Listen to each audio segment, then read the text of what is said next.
Hello, good evening, and welcome. I'm Simon Bestwick. And I'm Gemma Files. And this, of course, is No Darkness But Ours. But Ours. In our last podcast, we began to look at queer horror, how all horror can be said to be queer, exploring as it does lives and experiences outside the default and the normative, and of the blurry line between representation and appropriation. We ended with a reference to Paula Ashe's amazing collection, We Are Here to Hurt Each Other, which sets the stage for the second episode of our podcast, where we look at both new and emerging queer horror writers like Ashe and Hailey Piper and queerness in classic horror. Thank you for recommending her to me. She's amazing.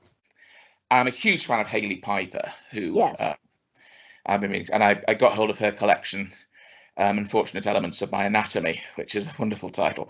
Yeah.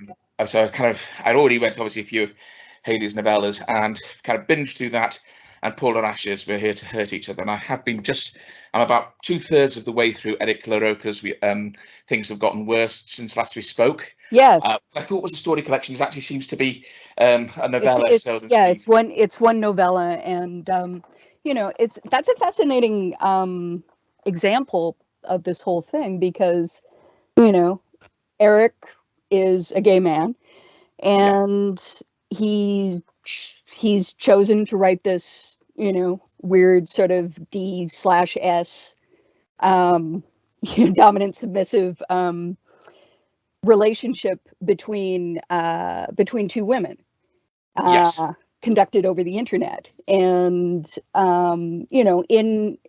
I can see somebody looking at that and going like, there's some appropriation going on here, and I don't necessarily know what Eric would say about that, except for, yeah, I guess, but it's like, so did you like the book?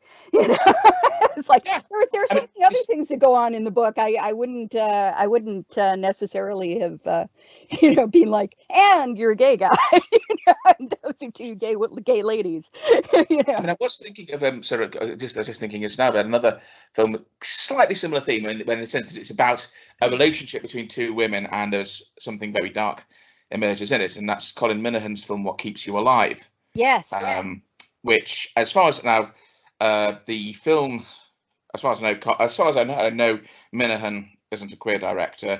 The woman who stars in the film is actually his wife. Of course, they could both be sexual, or I don't know. Well, it's possible, I suppose, but yeah, they are married. To the best of my knowledge, we're not talking about a queer filmmaker, but this is it's something that you can kind of subdivide when we're talking about queer horror. Mm-hmm. I thought you could fall into I thought I could see sort of like 3 to 4 categories in which we could sort of subdivide it, and one would be fiction that is not necessarily made by queer creators, but which has queer themes or characters in it. Yeah. One thing I like about What Keeps You Alive is that there is no suggestion that this is some kind of terrible, this can kind of enact some kind of consequence on them of being lesbians, or that the evil wife is evil because she's a lesbian. No, she's just an evil bitch who happens to be a lesbian. She could have just as equally been doing this with a husband. And you could take that plot, and you could make it a male-female couple, and you could switch. You could have whichever partner being the killer or not. But it's much more interesting when you do it this way, because it changes a lot of things. It makes it a lot more unexpected. So that's an example of one category. Mm-hmm. Then you've got stuff that's written by queer authors, which may or may not, which doesn't necessarily have to incorporate queer characters this is the other thing, because again, if you are queer yourself in real life, do you necessarily have to write stories that always revolve around queer characters? Not necessarily. Isn't it possible that you might decide to write a straight character because you're like, well, I'm not like that, and that's really interesting to me. What must it be like being, like being trapped inside of this ridiculous set of pictures? You've got that. Then of course you've got the third category, which is queer creators writing stuff about explicitly queer themes and others. And the fourth possible category I thought of was inadvertent queerness, which is I was thinking of H.P. Lovecraft's The Thing on the Doorstep, True. which I mean, I think Joel Lane once could raise the speculation of did Asenath ever flip bodies with Edward while they were doing it? Yeah, exactly. And you know, and I did think I'd actually quite like to write something from Asenath's point of view, where she sort of, because I mean, of course, the real Asenath was trapped in the body of her deranged father. What if she figured out how to do this and got out? And what would she necessarily be evil? I mean, I'm just thinking she could have the most amazing swingers parties. That's true. That's absolutely true. Although the assumption is that she was like, she found herself like stuck inside of her dad's disintegrating body. Yeah. You know, the same way that her husband finds himself stuck inside of her disintegrating body. As I remember Joel Lane telling me, sort of Lovecraft probably would not have understood, would not have recognized a sexual interpretation if it came up behind him and buggered him. No, it's true. Andrew Lehman, who is, you know, one of the best readers of Lovecraft that I've ever come across, and is also, I think, one of the big driving forces behind the H.P. Lovecraft Dramatic Society, or whatever it is, that made that wonderful adaptation of Call of Cthulhu, and and does those incredible, you know, H.P. Lovecraft, you know, mystery hour, you know, adaptations of things, where it's like they're it's like they're a radio show from like the 30s. It's like Entombed in the Pyramids. You know, he's pretty overtly gay. And the interesting thing that I've found about that is that he, without seeming to, you know, be doing this deliberately, the mere fact of, I guess, his gayness occasionally makes, when I'm listening to him reading certain stories, makes me go, oh, do you think that character is... It's like, I mean, HVL characters very, very often can be read as ace. They can be read as asexual. They can be read as gray sexual. They can be read as, you know, clueless virgins, clueless heterosexual virgins, you know, or they can be read as extremely closeted gay dudes who maybe even know what's going on with them. Yeah, a lot. I mean, again, that's this stuff that can creep in, even when the writer doesn't actually realize kind of that I mean, these kind of they're kind of expressing a part of themselves that even they don't fully acknowledge. Yeah. Which can make me. Although I remember another Joel, God bless him, quoting another example of the great unintentional humor in Lovecraft in the opening lines of the Earth, the lurking fear. You know, as I as I made my way into the haunted valley, I said, with me were two faithful and muscular men, and Joel commented, I thought, lucky bastard, I can't even find one. Faithful and muscular. It's nice. It's yeah, that's pleasant. Chess would like that. Chess Parker would be like, yeah. I mean, it's interesting. I was having a look to see, to look at sort of, the kind of the classic authors, as it were, and how many of them were gay. I mean, of course, there's a lot of speculation about. We've talked a bit about M.R. James's sexuality, possibly gay, possibly asexual. Mm-hmm. But for example, E.F. Benson.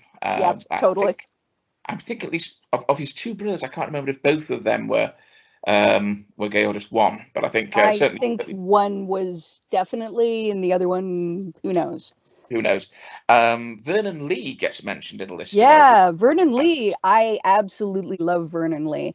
And the interesting thing is that I came to her stuff way before I knew anything about her life. And it appealed to me so distinctly and specifically. Vernon Lee was, pretty gay. She was a gay lady. Matthew Lewis, who wrote The Monk, and William Beckford, who wrote Vathek, are cited as gay authors as well, interestingly. Okay. Oscar Wilde, obviously. Well, yeah. What? Oscar Wilde? I mean, Oscar Wilde functionally bisexual, because he did have kids.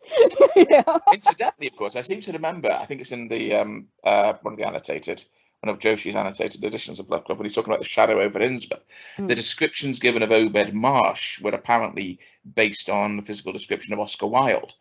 Because Lovecraft, I think, said in a letter to Derleth that while he regarded Wilde as an artist, as an absolute genius, but as a person regarded him as, this unspeakable, unspeakable degenerate kind of thing. And so he thought he portrayed Marsh as, he sort of saw Marsh as embodying, as looking like Wilde, because he presumably saw Obed Marsh as bringing corruption and degeneracy into what had been a clean white Aryan, sort of community. It's my lovely bulgy-eyed wife.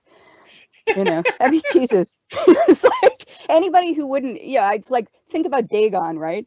The movie, anybody who doesn't find Macarena Gomez attractive just because she might be partly a squid. I haven't seen it. I haven't seen that one. Is that Stuart Gordon again? It is Stuart Gordon, yeah. And Macarena Gomez is this amazing looking woman who does have these incredible eyes, these big, bulgy, slightly thyroid eyes, yeah. Oh, if you've ever seen Tres Monedas, 13 Coins, the thing that Alex de Iglesias did, she's also in that. It's a series that he did through HBO, I think. Notes for future viewing material. Yeah. I mean, one thing I didn't really. I mean, I've seen Bram Stoker described as a closeted gay man, which was not something I'd been. Yes. Yeah. I have heard that. I've heard that from several sources. And yeah, I think he was like super into Whitman as well. I may be wrong. So probably maybe bisexual, or maybe maybe closing his eyes and thinking of thinking of other things. Who knows? Who knows? And yeah, I mean, there is that part of you that's like, okay, so are you assuming this just because he was obsessed with Henry Irving? Or is there more to it than that? Well, weren't he and Oscar Wilde actually at one point rivals for marrying Florence, his wife? Yes. I seem to remember. Yeah. Right. So there was kind of some sort of connection there. Again, I've heard this said of Stoker. I don't know 100% of it's true, but what I do know, of course, is that an awful lot of people have raised eyebrows and probably other things when reading Dracula. I mean, this man is mine. He tells, he announces Dracula announces to his brides, and of course, as Stephen King pointed out in Danse Macabre, he describes that bit when the girl went down on her knees before Harker. Says, the girl who did that in front of you is definitely not someone you're going to take home to your mother. Yes, exactly. Waited with a beating heart. There was all sorts of, Freud would have just had a field day with that. The queerness of Dracula is undeniable. And one of the things that first attracted me towards stories of vampirism was that sort of, I went pretty quick from Dracula to Interview with the Vampire. So, there was that feeling of bisexuality for everyone. Yeah. It's like, who cares? Everybody's got blood. Who cares? It's like, well, have you seen this? There's a meme that was going around of like Stephanie Meyer. Oh, but all vampires are like all heterosexual middle class Englishmen. And Taika Waititi, shut the fuck up! Every vampire is bisexual and a moron. Yes, yeah, exactly. Yeah, and so we don't hear about vampires very much now. It's just they have a very low survival rate because they're all such fucking idiots. It's like if Guillermo ever gets turned into a vampire on What We Do in the Shadows, his IQ will probably drop about 50 points. The new version of Interview with the Vampire manages to really sort of fold in the Waititi model as on top of the general blood opera craziness of Rice to begin with. I also really like the fact that Rice always sort of assumed that if you became a vampire, you were just functionally bisexual, and it's like I got turned into a vampire, and and was immediately in love with the guy who turned me into a vampire, but I was also capable of falling in love with all sorts of other people, la la la, it's like, including, I don't know, an 11-year-old girl that I made into a vampire, because there is an innately sort of sexual aspect to the whole blood sucking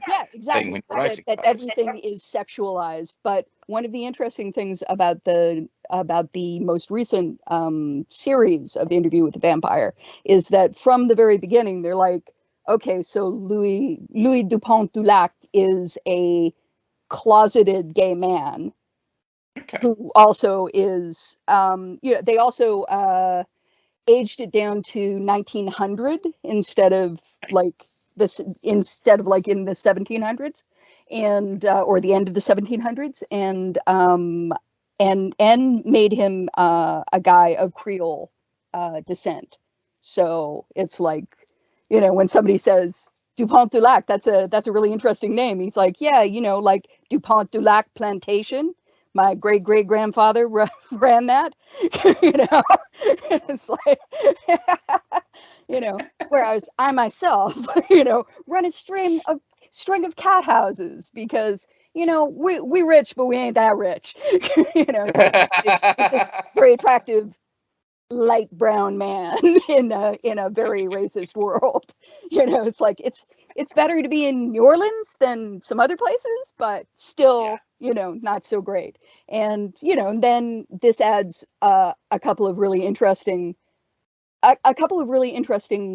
strings to his relationship with Lestat de Lioncourt. Lestat, who's like super white. And, at one point Louis' sister says, "You hanging around with that white man still?" And he's like, "He ain't white, he's French." Yeah, and Lestat would definitely agree with that. It's like, I'm super white. His crime novels. I am the best type of white, the type from France. Some of George Pelecanos' crime novels, there's the DC Quartet, the second one, King Suckerman, which is set in the 70s, and there's this whole thing about a record store, and at the heart of it, there's a friendship between a black guy and a Greek American guy, and one of the black guy's sort of co-workers says, "Your Caucasian friend coming around?" Says, "Well, he claims he ain't Caucasian, he's Greek. There's a difference. He says there is, but damn if I can tell." Yeah, exactly. But again, you get these gradations that, I mean, and it varies from country to country. I've had this from talking to a friend of mine about, for example, in America, if you're Latino, if you're Latinx, Hispanic, I'm not quite sure what the correct Latinx is the way that most people go for it these days. Yeah, I mean, that's not a distinction that has that really means a vast amount, say, in the UK. There'll be strong, you get strong prejudices against, you'll encounter arseholes who are prejudiced against black people or people of Asian descent, or and to an extent people from Eastern Europe. But I mean, I think the prejudice against the Hispanic people, against Latinx people, or whatever, it's just probably wouldn't be really on the radar. So it's kind of, again, it's one of these things where you get these kind of barriers and boundaries, and that can very, very sharply, you'd be weirdly some of this. It was interesting that I was told a story about Paul Robeson that in, I think, I can't remember when this was. This would have been the 20s, the 30s, would have been the 30s.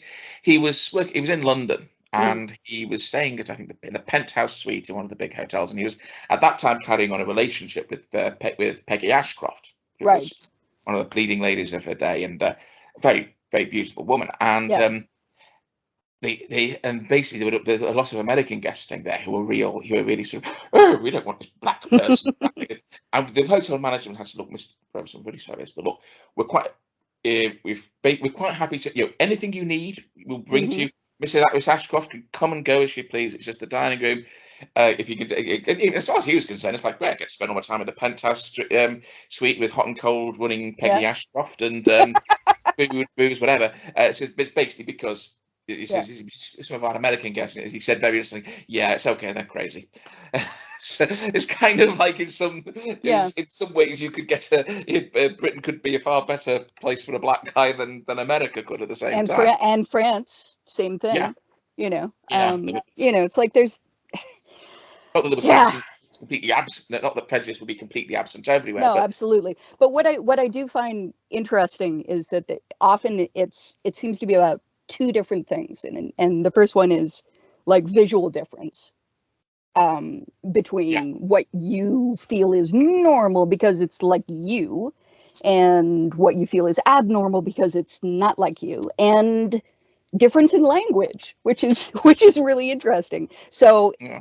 In a way, for example, like a high level Creole family, like the Pontulacs, would feel ostensibly more closer to a guy who spoke French, whether he was white or whether he was Creole or whether, whatever, they actually might feel more close to someone like Lestat than they might feel to a much darker man who spoke French. Yeah. Which is kind of interesting, but it's like darker than them. Yeah, there's that kind of well, I'm above, I'm up here on the social scale, and I don't want to be down there kind of thing, and I don't want to be seen as Merle Oberon, Yeah. Gorgeous woman by any standards, but she never escaped the fact that she was British Indian, and to some degree spent her entire time in Hollywood obsessed with the idea that somebody was going to figure out that she was a darkie. Jesus. Yeah. Seriously. And God almighty, it's like, who knows? It's disgraceful to look at. It's, just to realize that all that happened. Yeah. And still does. I mean, think about the whole thing about, whatever you feel about the royals, think about the whole thing about Meghan Markle. Yeah. And it's fascinating to me to just live in a world where, everything is like, where do you really come from? It's like, it's like, where do your parents really come from? It's like yeah. There's an Ian Banks story where it contains like this imagined dialogue between a sort of National Front type. This was written in the 80s, type sort of racist and someone else. It's like I think we should send them all. We should send them all. They should all go back where they came from, Bradford. Well, I mean, where they were back to where they were born, Bradford. Where their parents go, well, they should all go back to where their families originated in the first part. At which point he points out, well, in that case, we have to deport the royal family to Germany. The entire called English ruling class get sent back to France in the 1066 effect, as he called it. And still ultimately, everyone is the entire world population gets crammed into a single, just tiny area in the middle in Central Africa. Yes, exactly. That is exactly the point, whereas all we are is primates. Anyway, it's not the point. Okay, so just go with some of the sort of other great queer authors. There's Saki has to be mentioned. Yeah, Saki has always to be mentioned. And it's interesting because the stuff that we love so much about Saki, that kind of meanness and elegance and and absolute command of language to some degree translates on the page into a version of that sort of feyness that, I mean, there were some cases where Gabriel Ernest is quite homoerotic in its description of the young boy. For the most part, he just kind of, for the most part, it's to the extent that his queerness expresses himself, it does so through his kind of misogyny and general contempt for women. I don't mean that that's an intrinsic part of being gay, but he certainly had no interest in women and regarded them as rather beneath him, which is something you would see in some gay writers. And it's an interesting liminal moment of, it's like where lack of interest can slop over into acceptable misogyny. Yeah. The acceptable misogyny of heterosexual society. Yes. Of a particular era. I'm not just, and it's like, we can just say lots of nasty, cynical things about women, but yeah, think of Wakefield, right? It's like Wakefield no, he wasn't gay. He was like super straight, but he was a misogynist like nobody's. Oh yeah, God, just definitely had a problem with women. That guy. Oh yeah.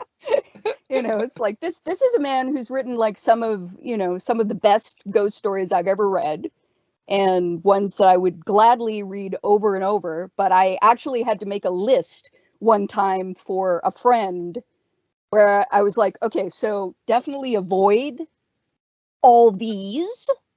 And read all these. Beat him with an oar, kind of. Yes, thing. exactly. If you don't want to beat him with an oar, if you don't want to just go, "Oh my God," and throw a book across the table. It's like this is the way. You get that thing where you'll get writers who have a kind of a race who'll display a racism or unthinkingly racist tropes or attitudes that were sadly much more mainstream at that time than they were then. But with Lovecraft, it's like, his racism is over and above. It's visceral. It's even more nasty in many ways for being for the attempts he makes to couch it in pseudo rational kind of language. But Wakefield is sort of in some ways similar in terms of his misogyny. There was a certain amount of sexism and condescension, but there was like, whoa, you really don't like women. Exactly. It's like, has some of that as well. Of course, all women are evil. What? It's like. Yeah, I don't think Saki regarded women as evil, just more contemptible and irrelevant. And I mean, of course, one thing that pops evil up and stupid, and also, what would you say? That thing where there are hoes who want your gold, evil, stupid, and corrupt. Yeah, and of course, there's quite a few of his stories which kind of like have this spend a lot of time sneering at the whole idea of the suffragettes and suffragism, because of course that. Throughout his life, because he was killed during the First World War, so throughout his whole lifetime, women didn't have the votes, and towards the latter part of it, he was, there's increasing agitation towards that, and you get that thing which you see, and you see this with some queer people who because they're kind of like they have this one part of themselves which is very, very much non-conforming, very much outside the default. There's that kind of compensation by aggressively by being more the default in other areas than everyone else. Not everyone goes, of course. Not everyone who's not part of the default goes that way. Thank fuck. Most of them are kind of a bit more, But again, I suspect it was kind of it would have been upper class though. Upperclassness as well. And I think he was also like, he might have had a couple of things intersecting there, where it's like I don't want to get excluded because of this part of me, but I also don't want to get excluded because of this part of me. Yeah, the main problem with being gay is I might not get invited to all the best clubs. And again, we come back to the usual thing of prejudice, which is always okay. So, do you genuinely think that all these people, everybody who fits into this one particular slot, all these people are stupid, all these people are lazy, all these people are corruptive, all these people are, it's like all of them are like this? I mean, do you genuinely think that? Because I don't know every person on the on the face of the earth, and I'm fairly certain that not everybody who isn't me Yeah. doesn't I think, share the things that I know that I share. It's well, like, there is, I know I think, I'm intelligent. I know that I'm, I'm capable of empathy. I know that I don't go out of my way to corrupt other people around me. I know no, that, it's like, I know that I love my children. I know that I do. yeah. That I You actually, get the no true Scotsman thing, don't you? yeah, That's or it's like, oh, he's not like the rest of them. He's one of the good ones, or yeah, when exactly. I mean, I can genuinely understand that if you actually thought that every woman was that if you genuinely thought that heterosexuality meant that you had to shackle yourself to the equivalent of a Neanderthal, and that's being shitty to Neanderthals, in order to have kids, that you had to, I don't know, marry a cat. yeah, You had to marry a cat, and it's like, and have sex with a cat, even though you yourself were not a cat. yes, It's like, this person you couldn't have a conversation with, this person you couldn't this person, you had absolutely nothing in common with, but you just had to have kids and you had to have a place to stick your dick. Then yeah, that doesn't look so great. But no, considering I'm the person who would have the thing that you were sticking your dick in, that's bullshit. yeah, yeah. Yeah. So if But that's again, bullshit, then maybe everything else is bullshit too. yeah, I mean, people, because the world's so complex and chaotic, Yes. you try to find kind of a view that enables you to make sense of it, and a lot of the time, making sweeping, if you can make sweeping generalizations about big chunks of the population, Yeah. then it makes it an awful lot easier to process. Yes. So you then, of course, you have that problem of when This people, this chaotic, difficult world. But on the other hand, if what you're looking for is a reason to have empathy with other people, then pain is the constant. it is, That all people have pain, all people have anger, all people have a yearning for love, all people have loneliness, all people have, all people know that they're going to die, all people know that they could suffer, all people, know that the people they love could suffer. And again, we come back to, Paula Ashe, or Ash, yes, who so perfectly understands that, the way that a good horror writer of any type, of any identification, does. It's like, we are here to hurt each other, that the world spins on pain, and it doesn't matter yeah. what's going in and out in other ways. None of that matters. That It's is an where, extraordinary collection. There were just stories there that just left me, yeah, just stunned by what she was doing. I think I'm really looking forward to seeing what comes next. oh, I really me want to read more too. about LaRocca when I finish the thing I'm reading at the minute.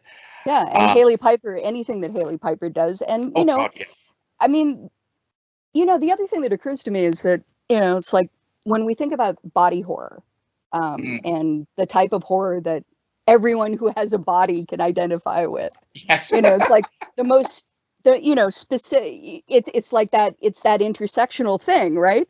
yeah, And you start off with the obvious intersections, it's like, anybody who can get pregnant understands body horror. Anybody who can get sick understands body horror. Anybody who's trans understands body yeah. horror. Have Anybody you read who's, Queen of Teeth? yeah, oh yeah, She did.